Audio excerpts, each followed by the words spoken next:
अऊज़ु बिल्लाहि मिनश्शैतानिर्रजीम बिस्मिल्लाहिर्रहमानिर्रहीम अल्लाहुम्मा सल्लि अला मुहम्मदिन वाला आले मुहम्मदिन कमा सल्लैता अला इब्राहीमा वाला आले इब्राहीमा इन्नका हमीदुम मजीद अल्लाहुम्मा बारिक अला मुहम्मदिन वाला आले मुहम्मदिन कमा बारिकता अला इब्राहीमा वाला आले इब्राहीमा इन्नका हमीदुम मजीद। अस्सलाम वालेकुम मेरे प्यारे बच्चों।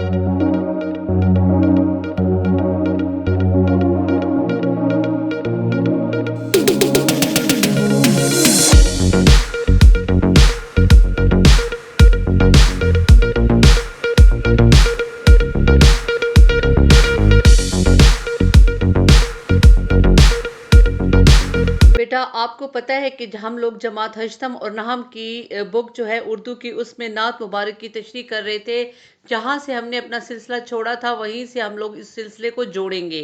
तो शेर नंबर 3 है, नख्ल दिल में थे गुनाहों के जो बर्ग, हुब्बे हजरत की हवा से गिर चले।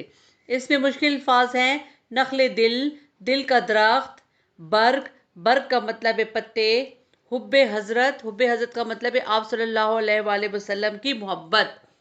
बेटा पहले तो मैं आपको ये क्लियर कर दूं कि शायर जो है उसने इस शेर में अपने दिल को एक गुनाहों के दरख्त से तशबीह दी है। जैसे कि एक दरख्त पे बेशुमार पत्ते होते हैं, इसी तरह शायर का दिल जो है उस पत्तों की तरह, उस पत्तों जितने गुनाहों से भरा हुआ है। ठीक है, समझ आ रही है ना? जिस तरह एक दरख्त से तेज हवा की वजह से पत्ते झड़ जाते हैं, उसी तरह मेरे दिल से भी गुनाहों के तमाम पत्ते झड़ गए हैं। क्या मतलब, किस खुशी में झड़ गए हैं? क्योंकि अब उसका बुलावा आया है मदीना मुनव्वरा जाने का। अच्छा बेटा, ये पूरी नात आप पढ़ेंगी तो आपको कहीं भी एक जगह ऐसा महसूस होगा कि शायद एक दफ़ा पहले जा चुका है मदीना मुनव्वरा, अब उसने वो मदीना शरीफ देखा हुआ है और उसको अब दोबारा उसको देखने की जुस्तजू हुई है और अल्लाह ताला के करम से उसका दोबारा बुलावा आया है और अब वो उस बुलावे की खुशी में ये नात शरीफ लिख रहा है। ठीक है ना? अच्छा, वो क्या कहते हैं कि जूं ही मैंने सुना कि मुझे दोबारा मदीना मुनव्वरा जाना है, तो कुदरती तौर पर अल्लाह ताला के हुक्म से मेरा दिल जो है वो गुनाहों से पाक हो गया है और आप सल्लल्लाहु अलैहि वसल्लम की जूं ही मोहब्बत अब मेरे दिल में उभरी है, मेरे दिल में उसका वो ज़्यादा हो गया है, उसकी जुस्तजू ज़्यादा हो गई है। तो क्या हुआ, खुद ब खुद अल्लाह ताला के हुक्म से मेरे दिल से गुनाह ख़त्म हो गए हैं। यूं ख़त्म हो गए हैं जैसे कि वो कभी थे ही नहीं। ठीक है, ये सिर्फ किस लिए कि ये आप के शायर के दिल में आप सल्लल्लाहु अलैहि वसल्लम की मोहब्बत है।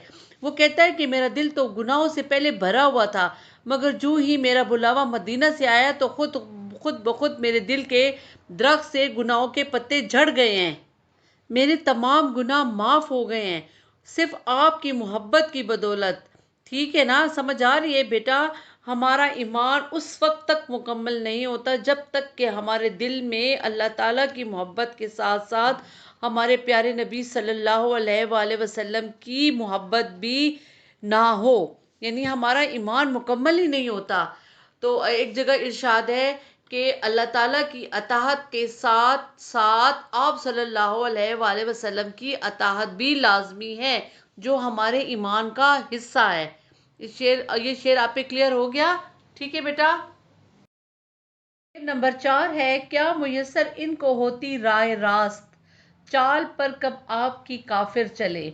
मुयस्सर मीन फराहम, फराहम, राय रास्त का मतलब है सीधा रास्ता यानी सिराते मुस्तकीम, और काफिर, काफिर कहते हैं मुनकिर को, और चाल कहते हैं बेटा आप सल्लल्लाहु अलैहि वसल्लम की तालीमात यहाँ पे लेंगे। ठीक है। अच्छा जी, इस शेर का मफहूम कुछ इस तरह है, यानी इसकी तशरीह इस तरह है कि इंसान की कामयाबी और निजात सिर्फ और सिर्फ आप सल्लल्लाहु अलैहि वसल्लम की तालीमात पर अमल करने से ही होती है।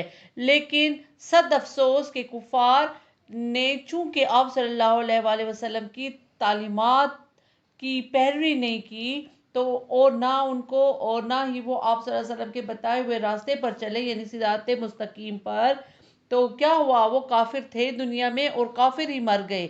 और बेटा बार बार कुरान मजीद में काफिरों के लिए सख्त अजाब की खबर दी गई है। دنیا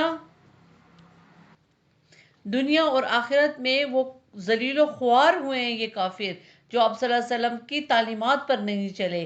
اچھا، امت مسلمہ آپ کے نقش قدم پر چلتی تھی، چلتی ہے اور تا قیامت تک چلتی رہے گی، لہٰذا ان کو قیامت کے دن آپ صلی اللہ علیہ وسلم کی شفاعت نصیب ہوگی۔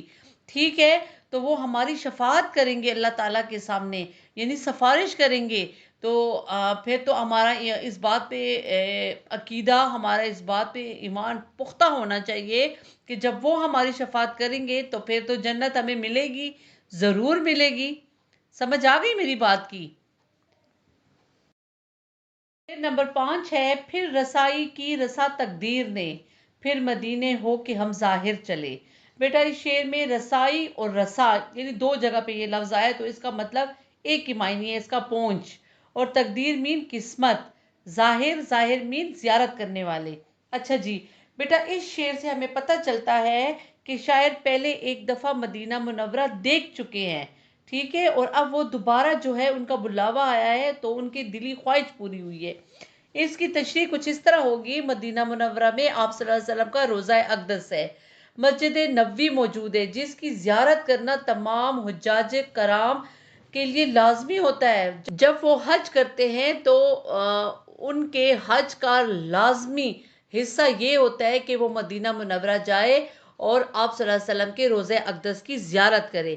اچھا جی، شاعر مدینہ کی طرف دوبارہ سفر کرنے کا ارادہ لیے ہوئے ہیں اور وہ بہت خوشی کا اظہار کیے ہوئے ہیں کہ ان کا دوبارہ اللہ نے ان پہ مہربانی کی ہے، اور اب وہ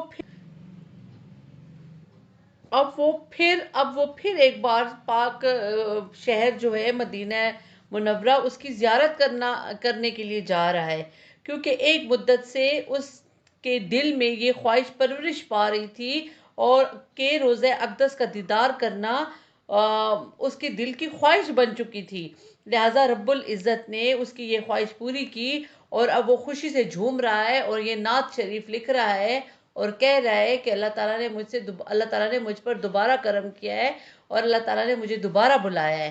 سمجھ آ گئی بیٹا؟ مجھے یقین ہے کہ آپ کو ان تینوں شعروں کی سمجھ آ گئی ہوگی۔ بیٹا میری ویڈیو آپ سنا کریں غور سے، اور پھر آپ خود بھی اس میں الفاظ انکلوڈ کر سکتی ہیں اور اس میرے الفاظ میں اضافہ کر کے آپ ایک بہترین تشریح لکھ سکتی ہیں۔ والسلام۔